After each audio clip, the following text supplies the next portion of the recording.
met was a fly with a buzz and the sky with no clouds. The heat was hot and the ground was dry, but the air was full of sound. I've been through the desert on a horse with no name. It felt good to be out of the rain. In the desert. Those socks are good, mate. You like them? Insight. Like how you pull them up. I love a good fresh pair of socks. You don't have ankles to be able to pull them up. Cankles. I've got cankles. Fuck, so I do tore I. me fucking Achilles. It will not uncankleize. Calcified ankles. It's just, it's so swollen. I have to wear compression socks like permanently. Are we live? Are we live now? Fuck. Welcome back for another episode of the show with no name. This week I'm joined by co-host Reni Maitua and our special guest for today, Greg Bird. G'day, guys. Hey, How you doing? we need to turn your microphone, mate, up. Can you turn it up? I'll really try to enunciate my words. We Speak appreciate clearly. that. Thank You you. look very George Clooney-like, Birdie. I'm very grey. Yeah. I've got 2 girls. Yeah, right. I live in a house with 3 girls. Have you ever thought about running a rinse through it? No. Man, I used to spray. I used to spray Gal when we lived together, and he was like 22, and he used to dye his hair black. 22. Yeah. He does 100%. Promise him. 22 when he was running a rinse and you've just refused to. No, I like it. I think Yeah. it's good. I think you've aged well, mate. Yeah, you've run a few rinses through yours, obviously. We're going to go there. All right. He doesn't realise I'm the last one with the microphone. I think it's really cute. Both of you guys got the same matching necklaces. Just sort of point that out before we kick The off. moral compass. Let's, Both of you are lacking, so you got to wear it on the outside. Just got to find our bearings sometimes. Yeah, I mean, don't we all? Bertie, what are you doing with yourself? Where are you living nowadays? I'm up on the Gold Coast. Mm-hmm. I moved back from France a couple of years ago after ending footy career. I spoke to my wife, said, where do you want to move? She said, as far away from your mates as possible. And she chose the Gold Coast. Well, I've got a lot of mates in Newcastle and Maitland, so we went up to Goldie and it's been good. And you guys both sort of had similar starts. Sharks was kind of where you spent a fair chunk, or Well, Reni, you pretty didn't much spend as much of a chunk. half the Bulldogs team lived in Cronulla, so Yeah, they Yeah. did. they did. We spent a lot of time at Northies Yes. or outside, out the front. Anyway. Did you actually get let in? At Northies, at back to Ogre's house, Yeah. into his little dungeon. In his dungeon with Sandy. Yeah, with Sandy, she'd always there. Yeah.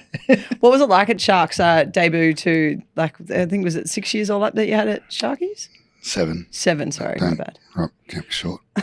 No, it was 7. It was great. I moved out of home when I finished school. Yeah. I was 17 years old. Wanted a contract to play NRL. Knights wouldn't give me one, so I went to Cronulla, and I loved it. You move out of the country into a house. There was a lady that looked after us, that cooked us dinner and did the groceries, and there's sort of 4 or 5 young blokes from the country that aspiring to play rugby league, and it was a pretty fun environment, to be honest. Was that like a billet process? Like billets No, to it the was not. house? It was like a bill. It was like the Sharks hired a woman to basically look after the young kids that they brought in. So they put us up.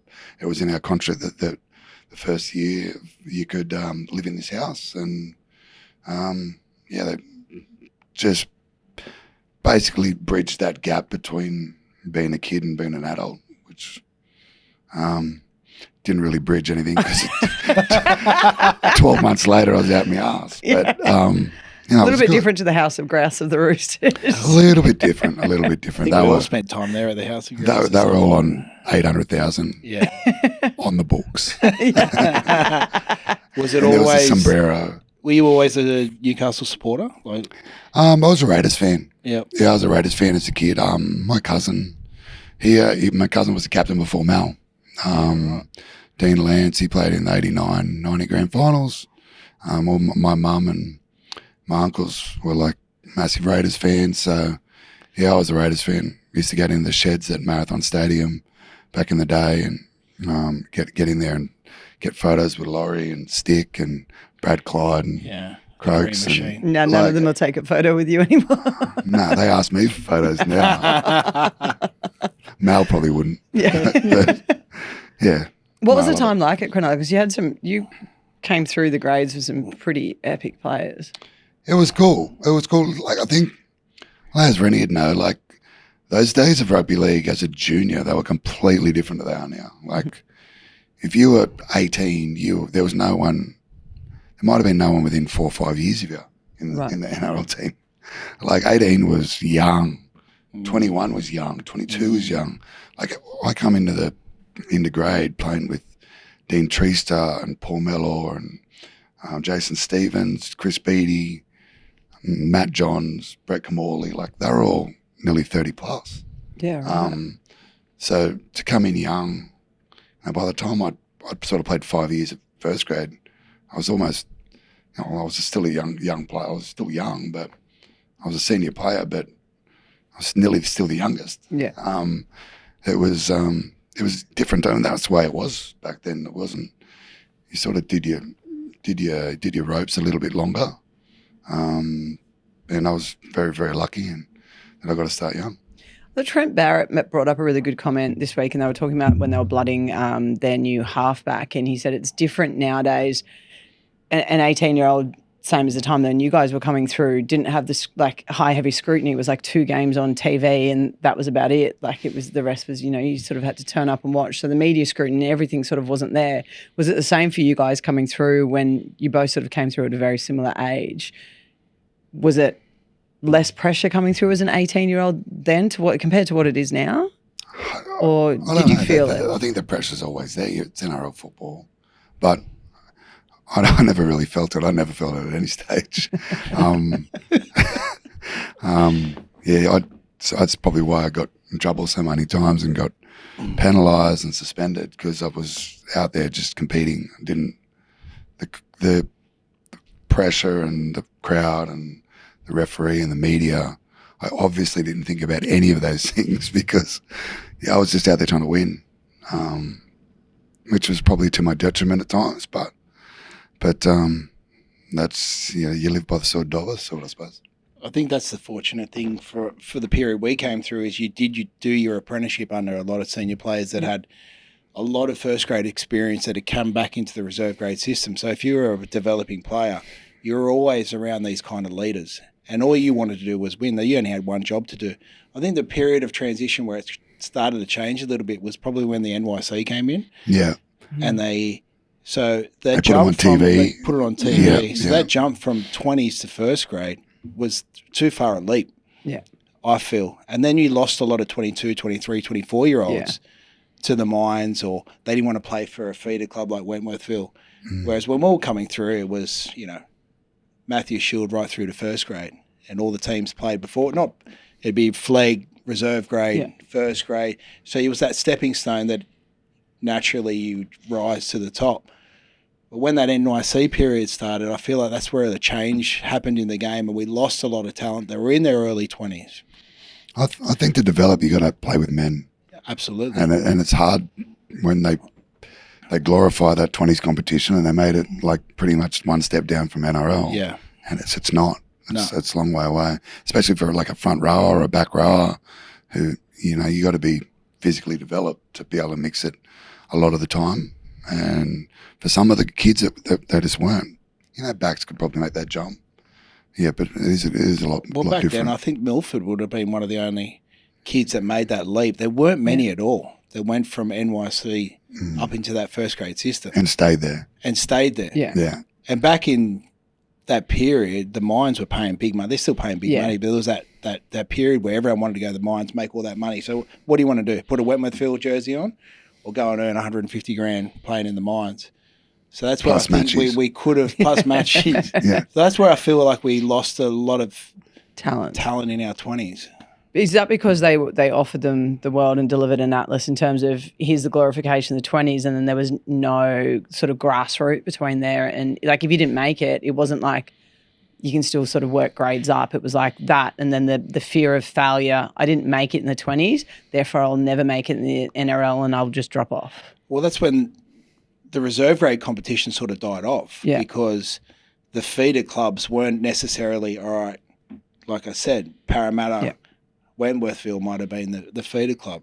So if it might feel like you're not close enough to making that NRL squad by wearing a Parramatta jersey because you're playing for Wentworthville. It's a completely different club. So the attraction to go and play reserve grade wasn't there like it was when we were playing because we were there. Like you still had a lot of first graders come back. You were playing before first grade. You were playing in front of, fairly decent crowds, and it gave you aspirations to, all right, I want to go. I'm one step away. One step away. Yeah, I played with Preston Campbell. Yeah. He just won a Dally M. Yeah. Like I played with him. I played like Andrew Pearce, Colin Best, like blokes that might have been coming back from injury, or someone had played good in reserve grade and gone up and taken their spot for a week or two, and it was like these guys are like legends. They've played 10 years of NRL. Presto was an absolute legend, and I got to play with him in reserve grade as an 18-year-old. It was surreal. And then you had that full circle moment to end up back with him at the Titans. Was that a bit surreal? Yeah, it was cool. It was cool. You see Presto now, and he's exactly the same as when I saw him when I was 18 years old. He's a pretty iconic sort of person, and you'd expect someone like that their personality to change over a long period. And everyone changes, everyone adapts. Presto is exactly the same person. He's the nicest bloke you'll ever meet. He'll do anything for anyone. Like we played games at Gold Coast, and the coach would be ready to have his chat, and it'd end up being 45 an hour after the game. Presto's still out signing autographs. Yeah. I'd have to drag him away from the fans. And not for anything to do with his ego. It was about him giving back to the people that just paid their money and come and watch him play footy. Because that's where you and I crossed paths. I was the PR and media manager at the Titans when we first came, and it was my first year in that role. And they're like, P.S., we just signed Greg Bird and Nate Miles, and you'd both come from a little bit of time away from the NRL game. And I literally just shit myself. I remember ringing give you Choc. something to do. I remember ringing Choc Watmos I grew up with, and I was like, I know you're mates with Birdie, but what's he like as a bloke? Because I'm about to have to make PR to make the Gold Coast love him. And he goes, mate, he goes, do me a favour. He goes, go grab him for a beer, and I'll let him know that you're sweet as well too, because he'll probably be like, who's this chick? And you and I sat down. I think we went and had a beer and just had a good chat. And I just went, getting to know you, aside from what you read and you see of you on a football field as like a bit of an animal at times, and the headlines and everything in between, your growth in that period and the bloke that you are, it was really impressive to see that growth on the Gold Coast. That's the thing. You don't get to know somebody. You don't get to know what someone's actually like. Yeah. Whether they've been having their name dragged through the media. You go to have a beer with Latrell Mitchell. I'm sure he's nothing. I've never had a beer with Latrell. I'd like to, but I'm sure he's nothing the way he's perceived to be. If you actually got to know him. I was probably like that. There's lots of players. You play with blokes and everyone goes, mate, you'd love him if you met him. You'd love him if you got to play with him, playing against him. Yeah. And there's those blokes you meet them and you're like, they're still a fuck. You probably thought that about me. You're like, I thought I'd get to know you after meeting that. No, you just didn't want to be one of those people. What was it like heading to the Titans? Because they were a fairly new club at that side at that time, and coming in, it was such a mix of older players, newer players that were probably just on their, last couple of years in the NRL. New one, Jordan Rankin, youngest ever NRL player to debut. The dynamic of that side to come into when you came in, were you excited? Were you nervous? What was your perception of what you were heading into there? It was pretty strange, really. How old was I? I was 26. I would have been 26. You have the captain's run, you have oldies versus youngies. I was still in the young group. I'd played 8 years of first grade footy. It's my 9th year of first grade footy, and I was in the young blokes group. I think the way they built that side, I think you go to the Gold Coast, we need to get family people. When we can't be bringing every 20-year-old hot off the press, put him in Surfers Paradise and worry about that. So they got a lot of older guys. So, you got your Nathan Friends and your Brad Myers, and Luke Bailey, Scott Prince, Frankie Minicello, like they were all pretty, seasoned vets, and it was a different dynamic. There was a couple of young blokes, Jesse Tongas and Renko and Tamane and Matty Shrama. Matt Shramsey. Shramsey was there, like Ryan James. There was a few young blokes, but it was very, very senior driven, and mate, it was good. It was good fun. Matty Rogers was there. Matty was, I think he might have actually acted younger than I did, and he was probably the oldest in the NRL actually at the time. But it was a different dynamic, but it was good to be involved with. I felt it was very similar to the way I come into rugby league as a young bloke, having to, build your reputation, and I had to do exactly the same because I was coming back from Super League. Had to come back in the NRL and build my reputation and impress my teammates, and I enjoyed it. I loved it. What do you think impressed your teammates the most when you came in, or what did you feel like was the first thing that you had to do going into that team? Did you feel like you had to prove yourself in any way? Like, because you're walking into any club for the first time, it's like your first day of school, right? Yeah, you definitely do. You definitely do. I guess there's some people, when we talk about pressure, and there's some people that change. I just tried to do what I do and be competitive. I'm pretty competitive. I don't know if you've noticed. You walk that fine line of like competitive and like a dirtbag fucking grub, like just giving penalties away and everything. You try to just tone it back a little bit and just stay on that competitive side. But, you cross it, and that's life, I guess. That's the way I played, and can't do much about it. I think Birdie's the type of player that every player wants to play with. Mm-hmm. That person that can sort of toe the line, sort of red line a little bit, push the boundary, and it encourages your teammates. And that's why Birdie was the player he was, because he not only was he very skillful but aggressive. And they're the players that really can uplift the team. And, you could be in the trenches and you could be up against it. But when you look across your line and you got someone like Birdie really trying to uplift the side, maybe giving penalties away, it encourages this. And it was all through being competitive, right? It's not trying to be an absolute grub. This is the will or the want to win. And it's just that fine line. I think Victor Radley is sort of that other player that can sort of toe the line a little bit. And you've got to keep it in check, and it can be detrimental to a team, but it's, for me, like Birdie's like the type of player that's the first person you want to play alongside. Well, you're talking about playing alongside him. You guys basically competed for the same position for a long time, right? Like, particularly when it came to rep jerseys? Well, both sort of back rowers sort of coming through that period. I suppose when BK and... Yeah, you debuted for New South Wales. I was in the 07... Were you in the 07? Yeah, but I missed game 1. I played 2 and 3. Were you suspended? No, that was my debut too. Oh, okay, sorry. Yeah, so thanks for bringing that up. I was suspended a few years later. Yeah. I was suspended, I think it was like 13, I missed 2, 14, I missed 1, 15, I missed 3. I was suspended a few over that period, but no, you don't have to bring that up. Thanks, guys. My Origins experience was a little bit different. I'd just come off the back of a big weekend, and Steve Folkes came in the dressing room, and I thought, oh shit, he knows I've been out. Is Reni come over here? You got to go in Origin 07, and I was like, oh, thank God for that. I thought he knew I was out all weekend. So I get called in Origin. I think Muzz was the coach, Gray Murray, and the first thing we did, we go to the movies. You go to the movies. We go to the movies. What'd you watch? I have no idea. I was up the back with my shirt off asleep in the cinema. Willie Mason was waking me up going, mate, like, you're in Origin, fucking pull your head in. And I was just like full and had the sweats. I went, sorry, mate. So we get on, I was rooming with Snakey. We get on to, then we have captain's run, and Bales ends up doing it. That was game 1 or 2. Game 1. That was game 1 in 2008. You sure? This was 7. Or Snake didn't play until 8. No, okay. He debuted. But we might have been. Are you too sweet? Do you even know when you debuted? I have no idea. A lot of head knocks. I'm sure it was 07. Snakey was in the squad as well. But Bales ended up like hurting his pec or something, and in captain's run. And I thought, holy shit, I might have to play here.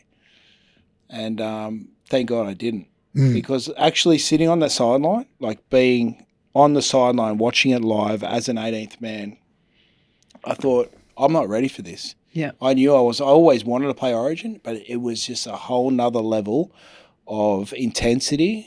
And Bertie can speak about it better than myself. It was just, I knew at that point when I'm watching the game, 10 metres off the sideline, that you had to be built different to be an Origin player. It's crazy. I don't think I've ever heard a player explain it like that. I think that's a really cool insight because I think everyone's dream is, like, if you're a footballer, your dream is to play the next level of representation, whether it's, New South Wales, Queensland, if you're Australian, whether it's, international levels and whatnot. Or Kiwi to play Queensland. Well, yeah. A lot of them. Oh, here we go. But to hear, to see, like, it was that close for you and you still, like, do you think it was self-doubt or do you legitimately believe? Oh, look, I just knew it was, at that point in my career in 07, I think probably 05, 06 was where I started to peak as a footballer. But 07, I knew I wasn't as committed to the game as I should have been. And just seeing the level of intent, the fitness, the speed, the collision, I thought I've got to do a lot of work away from club level for me to be playing in that arena. Yeah. Because it was borderline terrifying to watch. Like, it's intense. Yeah. It's a whole nother. We watch Origin and we think, as my ego would probably say, yeah, I could play that level. Mm-hmm. But yeah, that game in particular, I thought, and it must be every Origin game, being so close to the sideline and seeing the collision, seeing everything that's going on, hearing the collision, hearing the speed and the intensity of the game. I thought, far out, I wouldn't last 5 minutes in this game. Wow. It takes a certain special kind of athlete, I think, to play Origin. I don't think there's too many team sports in the world that plays at that level of intensity. And you could speak of it better than I can, Bertie. Like, was there games in Origin where you just think, fuck, I'm running purely on adrenaline? Or was it just like you just didn't think about it, it was just all about winning? I think it was both. I was usually just thinking about it and it was purely adrenaline. Like, yeah, it is a different thing. It's a different game because it's the best players from every team. They put them onto the field at the same time. And the best players from every team, obviously the shape is not going to be there. So they sort of make up with the shape with, like, high contact. They make up the shape with, blokes flying out of the line. You don't do your defensive patterns. You don't train that the same. Everyone's probably got different defensive patterns when you go from St. George to Sharks to Parramatta or whatever club you come from. And it's just like that's exchanged for just pure contact. The hits are bigger. The energy you feel like is so much heightened. And you are pretty much running on pure adrenaline most of the time. Was it hard for you to go back to club footy after an Origin series? Early on, it wasn't. Surprisingly, you think you'd adapt into that.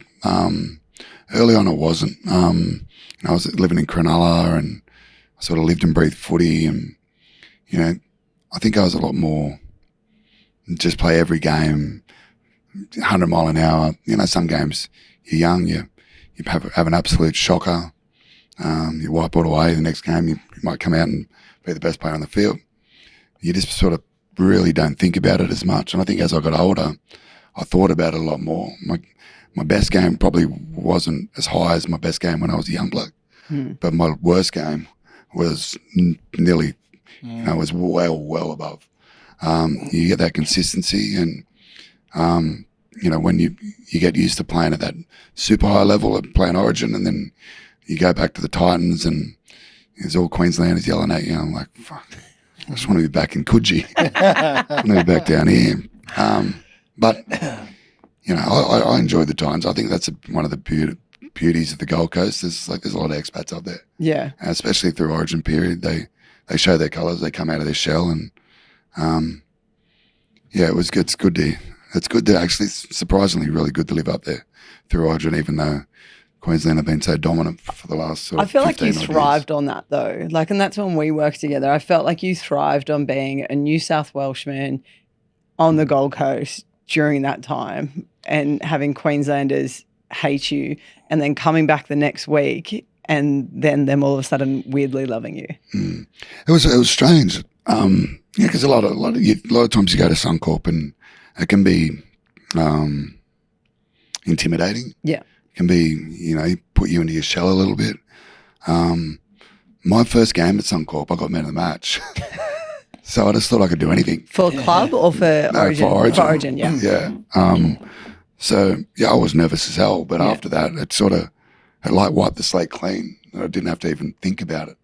The fans, I didn't have to think about the refs. I didn't think about the exchanges and the history of how hard it is to play at Link Park.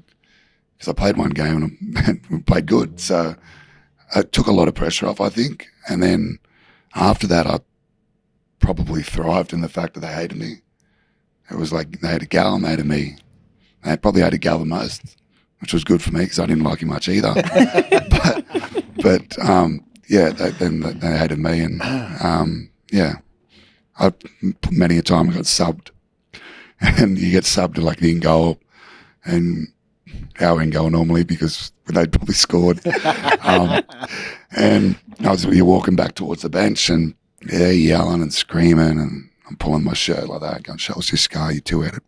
And then they'd go ape, and I just want to do everything but I didn't do that. I just tried to. Internally, you think just you internally, but I got pretty angry. I wanted them to get angry as well. You lived with Gal when you first came through the ranks, didn't you? Yeah, we moved in together back in the day. What was that like? It was fun. Gal was sort of. You've not told me it was fun. It was fun. Well, Gal lived with Reni. He lived with his now wife. I moved in with them, and she kept the place clean. And so I think Brett Sargent was there as well. Just a couple of blokes that we sort of grew up playing with, and it was good fun. Gal's tight. Yeah. Tight? Yeah, he always he'd pull me up on things and ask me to put in for things, and you're late on this, and you left your light on. I had to pay 10 cents extra electricity bill, and but it was good fun. I like to ride him and keep him honest. Who's probably one of your favourite roomies that you've had during your time? Milesy's good. Milesy's probably one of my, like, you play with Milesy, like he'll ring you every couple of weeks, see how you going. Doesn't that's the thing that happens in rugby league. Like in the moment, you're best friends with someone. Like your best mates. Like you go to train every day, you see them every day. You go for coffees, go for lunch, go for beers, go out after games, and then you sort of move away from that team and you don't ring them anywhere near as much. You got your life, they got their life. They got their team, you got your team, and you sort of you don't drift away like how you feel about them, but it's just your lives drift away from each other, and sometimes it takes a little bit of effort to reach out to those people to see how they're going. Because everyone wants to know that you're thinking of them and you're still mates. But Milesy's the best at that. He'll give you a ring every couple of weeks and see how you're going. What are you up to, bro? Like, put shit on me about him. Like, big head and this and that. We do that to Darcy. Yeah. Darcy's got big everything at the moment.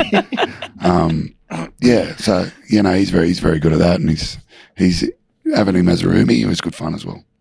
What was your experience like? You just said you played with Miles. With Nate? Yeah. So when he first came I think we might have started at the club together, but he was a couple of years below. He came through with Sonny.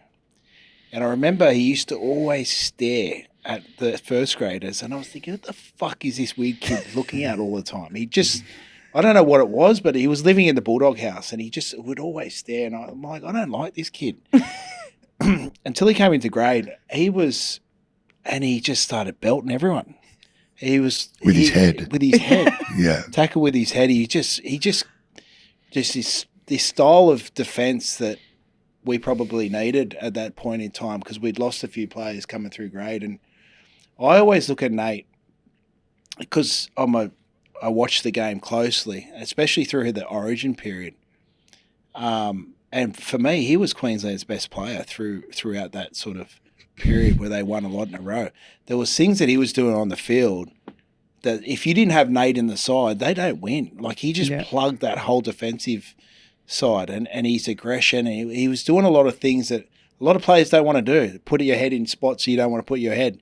And he's got a fair size head. So that's the type of respect. And I love Nate. Like I went to his wedding and I catch up with him whenever we can. But when he calls me, it's the same jokes that we're talking about 15 years ago. It doesn't. We never grow up. Yeah. You don't necessarily have to speak to someone every week to be able to have a laugh, but you always have that connection with them, you know. And you share things on the field that not many people will ever understand on a footy field. You know what you go through in pre-season, what you go through in with injury and just life in general through that professional rugby league period. So, you know, Nate's always been a player that I admired, and when he put that Queensland jersey on, he was something different. And I think he won a lot of Queensland awards. It's crazy. It's crazy. Like you think of that dominance that Queensland had for that period, and you think of Thursto, and you think of Smithy, and you think of Bill and Lockie and GI and all that. You don't think of Miles. Miles, he won Wally Lewis. He won the best player for Queensland. He won for the series. He won 1,000 man of the matches. But you don't think of him as being an elite status with those guys. But he was best player on the field with them. So he's definitely elite status. I just try to smash him. They tried to smash him. There's a game in Origin. We were playing together at the time at Titans. And you know, you as you said, you watched the game. You know how dominant he is. And I was just making an effort. We played together at the Titans. I wanted him to know that I was going to bash him all day.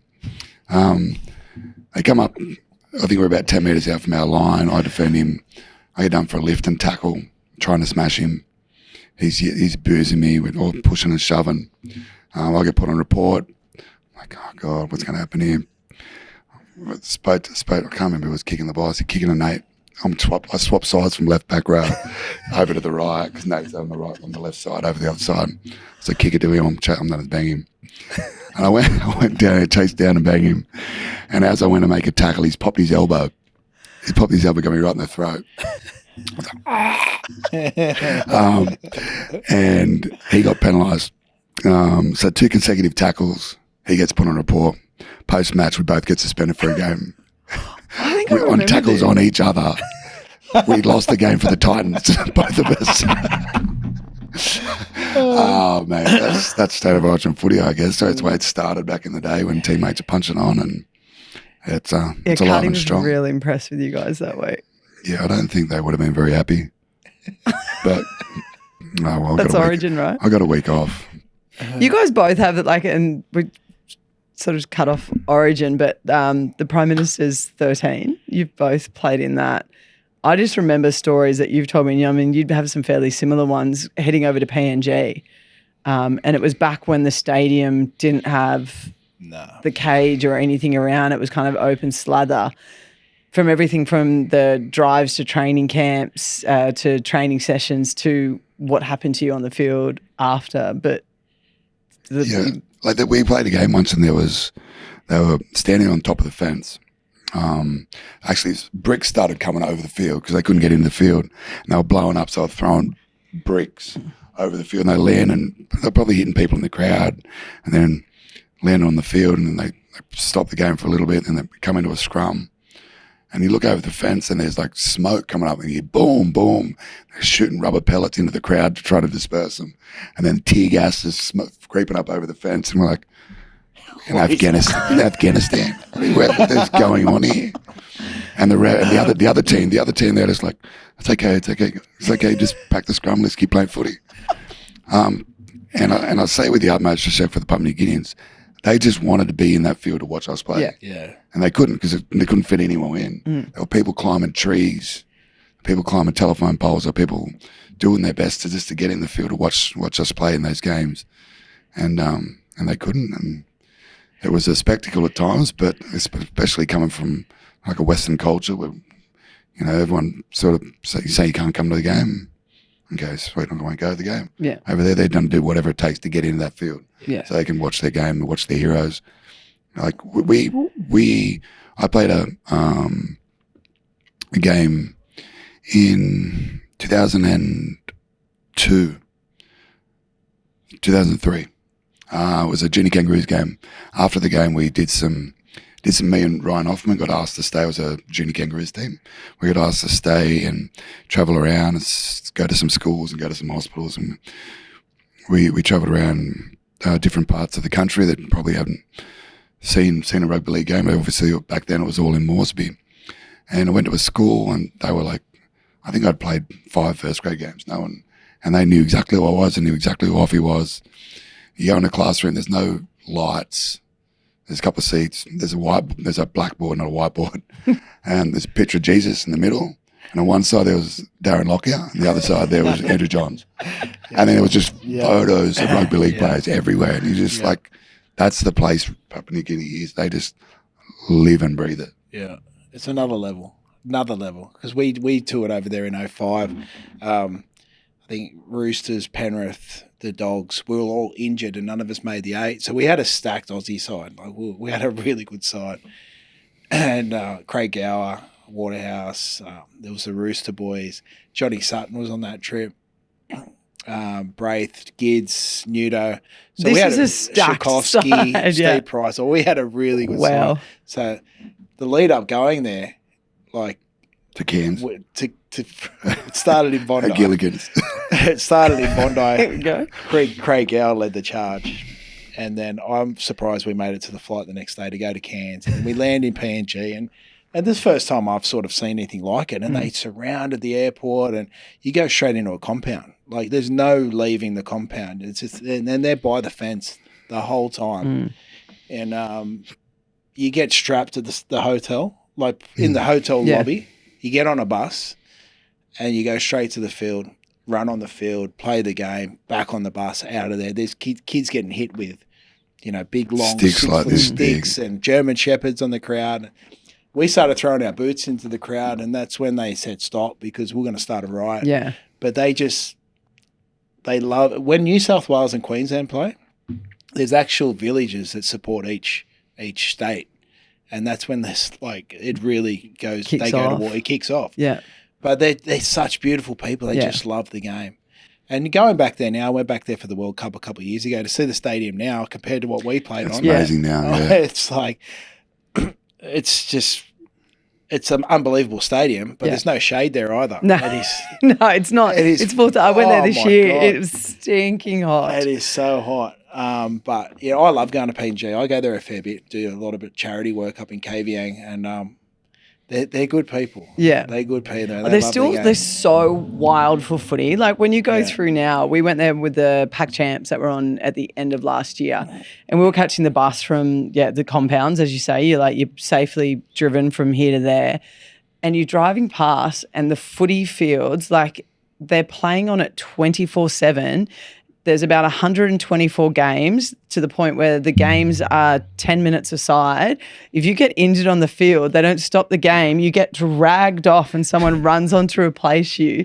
And the fields don't even have a chance to heal. So you're basically playing on like hard clay and rock with a bit of grass poking up on the side because they're just mad for it. And all they want to do is just keep playing. There's you think of Australia, there's cricket, there's rugby union, there's AFL, there's netball.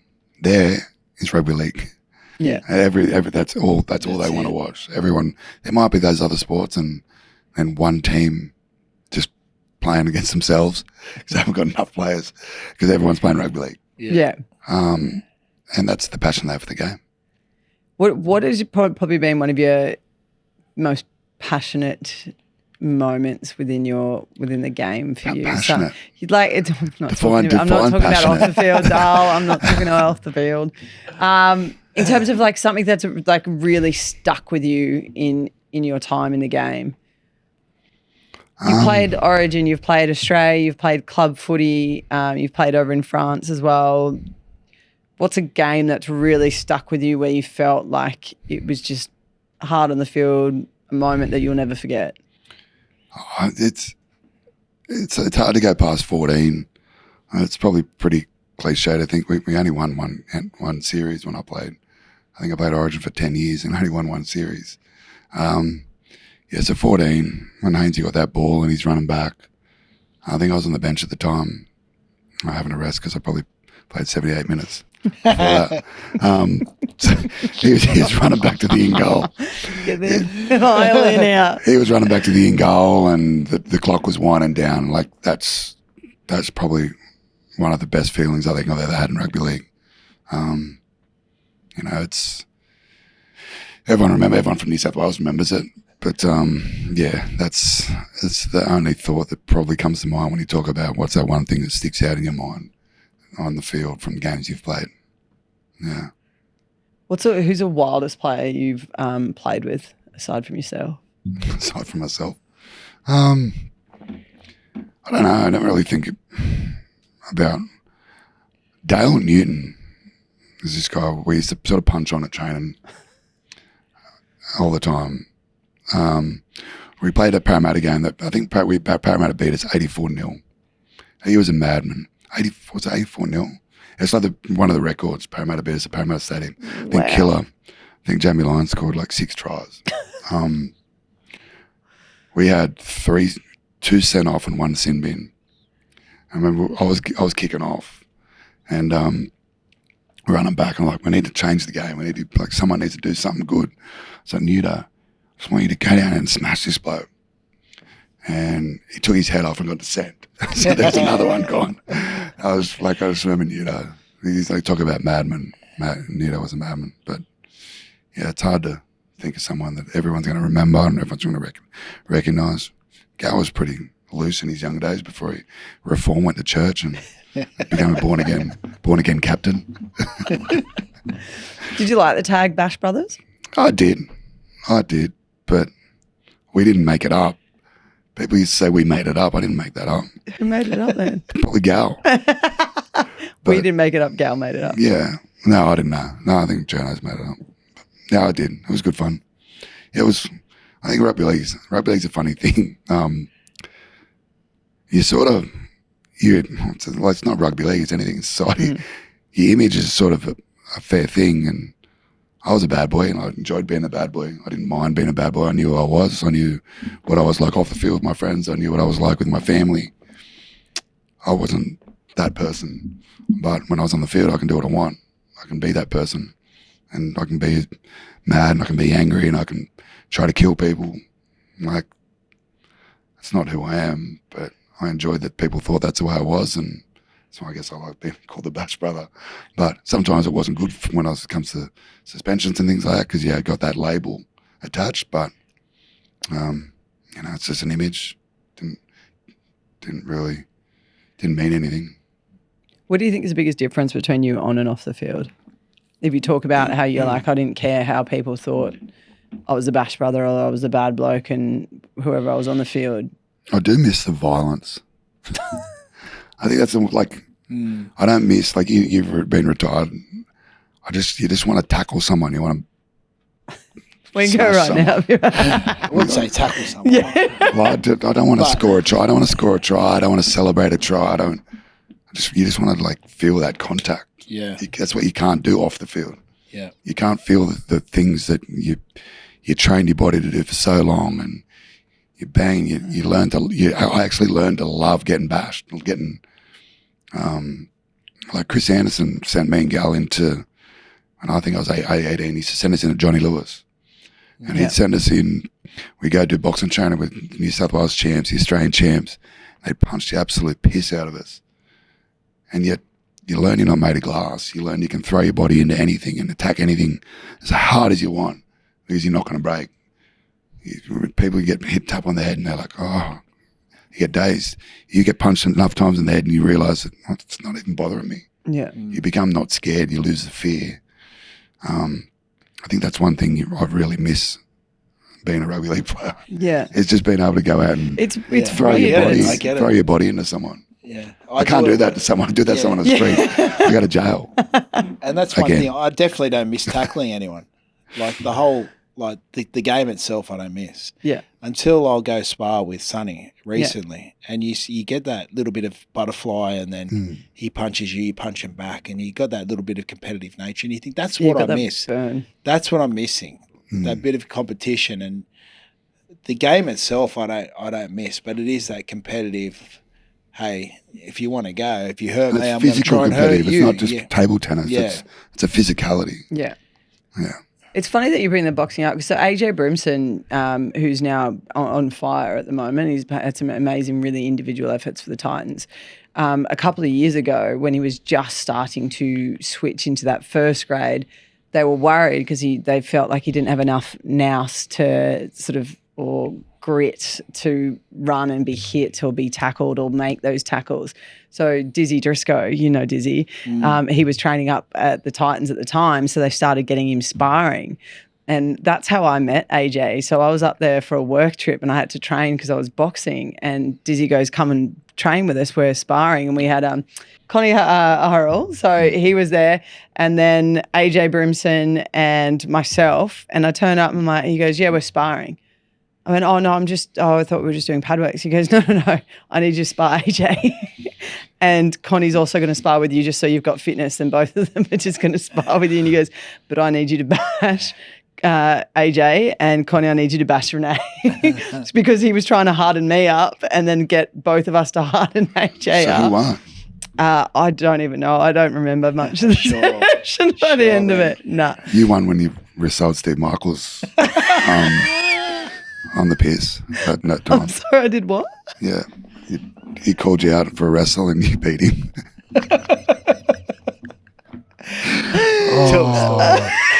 Steve, you'll be so angry I said that. Oh, sorry, please Steve. Tell me just so I can relive. You do remember. I just said it. He called you out.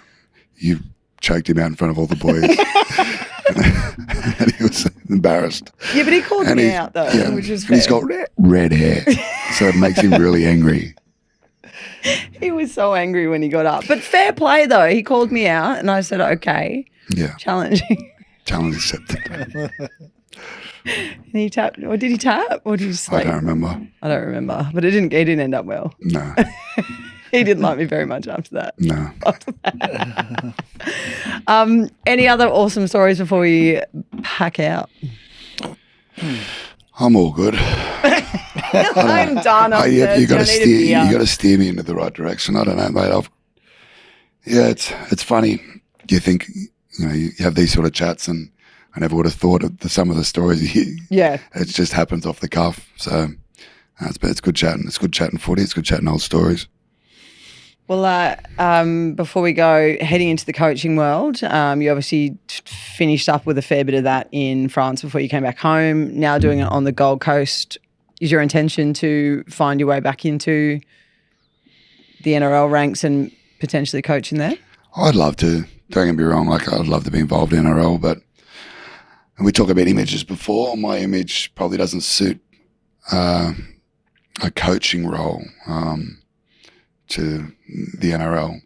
I think I'd be an asset to a rugby league player, but it's I think it's a different world these days. It's, as you said, it's very highly scrutinised, and I'm really just enjoying doing what I'm doing out there on the Gold Coast. I coach Southport Tigers. We got our first game this weekend. Hopefully, have a good win.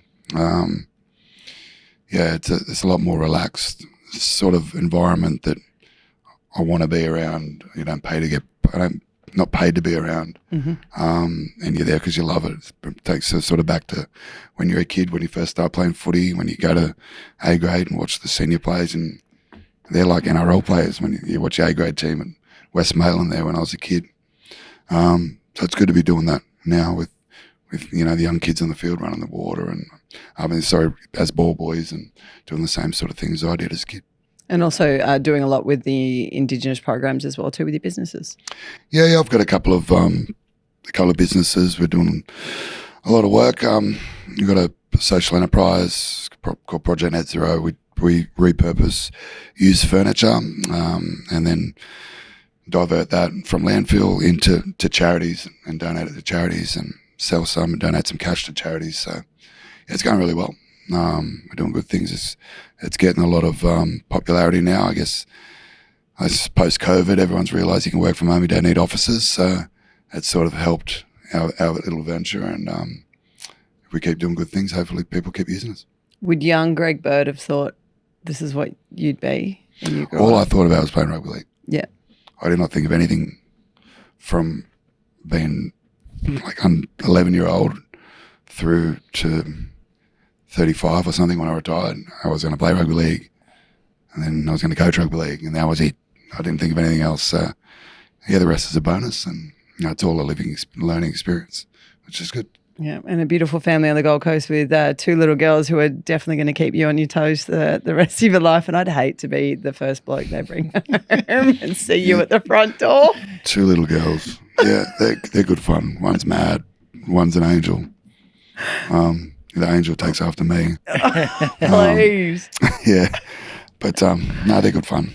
They're there's 8 and 5 now, and both in primary school, so they're changing and adapting every day. It's incredible actually to see. Well, it's been awesome having you on the show. I feel like we've skimmed the surface of so much. Like it's like the tip of the iceberg when you chat to anyone who comes on the panel. So thank you so much. I appreciate your time. It's a pleasure. Thank you very much. Good on you, Birdie. Cheers, boss. And thank you, Reni, as always. Don't forget, like and subscribe, share, do all the things that you need to do on social as well too. Thank you for joining us on the show with no name. Don't forget to check out the Scrum, which has all the names, numbers and figures that you need to know on who to follow in on this week's round. And of course, we've got a new show coming up very soon, but you have to stay tuned to find out because it's coming up with Reni Maitua and Darcy Lussick.